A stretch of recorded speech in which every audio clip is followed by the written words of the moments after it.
Waalaikumsalam warahmatullahi wabarakatuh. Sesuai dengan kesepakatan kita kemarin Ibu, saya akan melakukan wawancara terkait dengan pengambilan keputusan terhadap kasus yang Ibu alami di sekolah Ibu.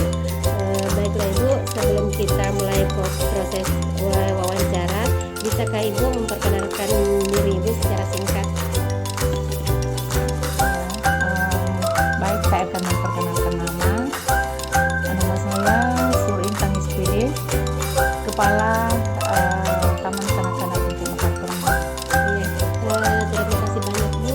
Baiklah Bu, kita lanjut pada sesi wawancara.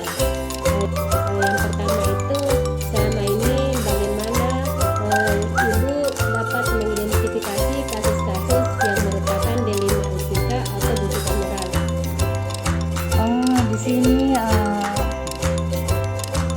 kasus yang merupakan dilema etika atau bujukan moral, yaitu apabila ada permasalahan pada pendidik, yaitu guru, saya akan berkoordinasi langsung dengan guru tersebut dan dengan rekan guru lainnya, serta mencari tahu desas-desus masalahnya yang terjadi.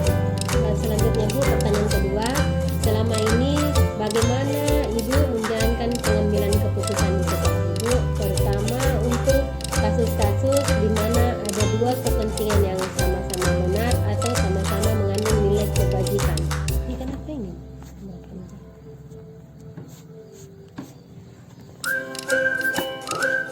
Cara saya mengambil suatu pengambilan keputusan di sekolah, yaitu kami mengambil berbagai pendapat dan masukan dari berbagai pihak. Risiko dan suatu keputusan itu pasti akan ada yang tidak setuju atau tidak disukai. Walau bagaimanapun harus ada keputusan, maka kita harus mengambil risiko tersebut. Lanjut Ibu, terus langkah-langkah atau prosedur seperti apa yang bisa Ibu lakukan selama ini? Langkah-langkah yang bisa kami lakukan selama ini di sekolah, yaitu langkah-langkah atau prosedur yang bisa saya lakukan selama ini, yaitu seperti yang saya sampaikan tadi, kita berkomunikasi dengan yang lain, mengambil risiko terkecil, dan prosedur yang diambil sesuai aturan. Pertanyaan selanjutnya Bu, yang nomor 4, hal-hal apa saja yang selama ini Ibu anggap efektif dalam pengambilan keputusan pada kasus-kasus dilema etika? Pertanyaan selanjutnya Bu, nomor 5, hal-hal apa saja yang selama ini merupakan tantangan dalam pengambilan keputusan pada kasus-kasus dilema etika? Hal-hal yang selama ini merupakan tantangan dalam mengambil suatu keputusan pada kasus-kasus dilema etika, yaitu apabila keputusan yang kami ambil itu biasanya ada yang tidak setuju. Selanjutnya Bu, nomor 6, apakah Ibu memiliki sebuah tata cara atau jadwal tertentu dalam sebuah penyelesaian kasus dilema etika? Apakah Ibu langsung menyelesaikan di tempat atau memiliki sebuah jadwal untuk menyelesaikannya? Terus bentuk atau prosedur seperti apa yang Ibu jalankan? Tidak ada jadwal tertentu. Yang penting bisa diselesaikan dengan baik, seperti yang tadi saya sampaikan, ambil risiko terkecil. Terus adakah seseorang atau faktor-faktor apa yang selama ini mempermudah atau membantu Ibu dalam pengambilan keputusan dalam kasus-kasus dilema etika? Ada faktor-faktornya, itu bantuan dari berbagai pihak yang telah membantu kami. Kalau saya mengambil panutan pada Rasulullah, bagaimana beliau selalu dihadapkan banyak masalah, dan saya terinspirasi dengan hidup beliau yang banyak hikmah dan di setiap kehidupannya.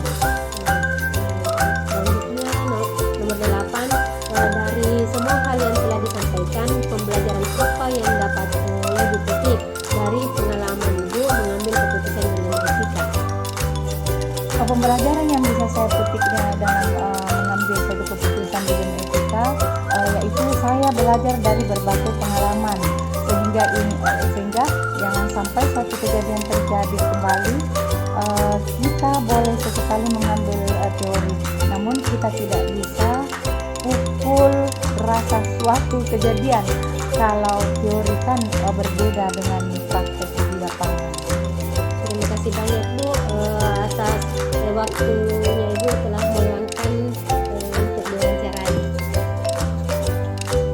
Oh ya, saya juga mengucapkan banyak terima kasih kepada Ibu Guru Penggerak atas wawancaranya, dan semoga kedepannya lebih ditingkatkan dan insya Allah kedepannya jaya terus. Amin.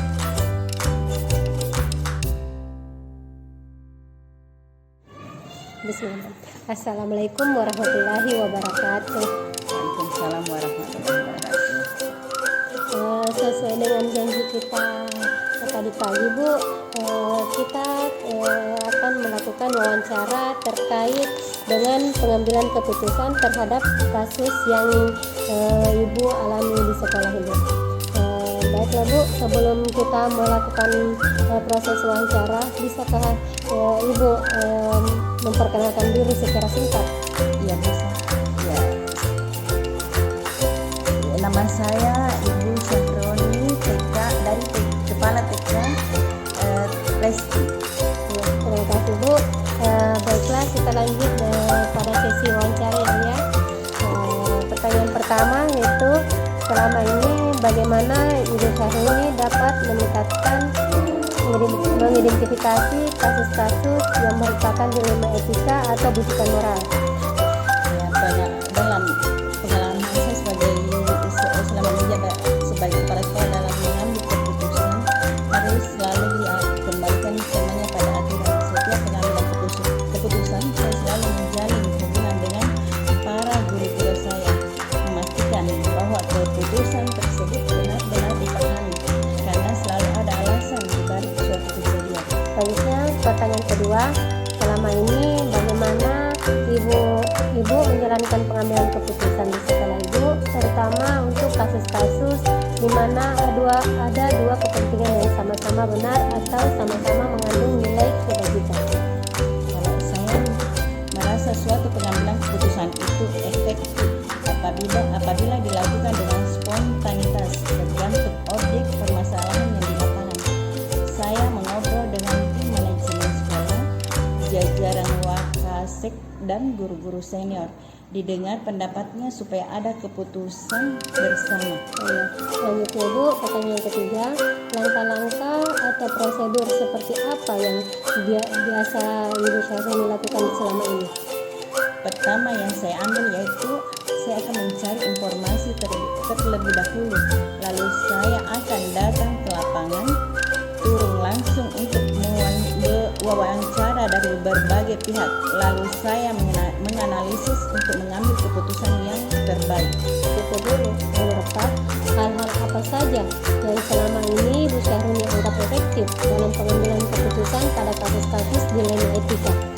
Hal-hal yang saya anggap efektif dalam pengambilan keputusan pada kasus-kasus dilema etika yaitu saya merasa suatu pengambilan keputusan itu efektif apabila dilakukan dengan spontanitas tergantung dari permasalahan yang terjadi di lapangan.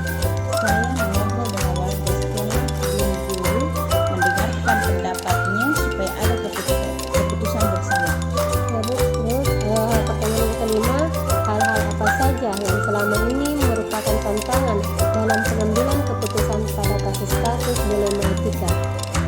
Hal-hal yang selama ini merupakan tantangan dalam pengambilan keputusan pada kasus-kasus dilema etika yaitu apabila keputusan yang saya ambil itu ada yang keberatan atau tersakiti. Apakah Ibu memiliki sebuah tata cara atau jadwal tertentu dalam sebuah penyelesaian kasus dilema etika? Apakah Ibu langsung menyelesaikan di tempat atau memiliki sebuah jadwal untuk menyelesaikannya? Bentuk atau prosedur seperti apa yang dijalankan? Tidak ada jadwal tertentu, pokoknya apabila ada kasus yang terjadi apabila bisa diselesaikan dan secepatnya, ya diselesaikan dengan secepatnya. Adakah seseorang atau faktor-faktor apa yang selama ini mempermudah atau membantu Ibu dalam pengambilan keputusan dalam kasus-kasus dilema etika? Yang mempermudah atau membantu saya dalam mengambil keputusan dalam kasus-kasus dilema etika yaitu keluarga, sekolah, dan saya sendiri. Selanjutnya, dari semua hal yang telah disampaikan, pembelajaran apa yang dapat Anda petik dari pengalaman Anda mengambil keputusan dilema etika? Pengalaman yang saya dapat petik dari pengambilan keputusan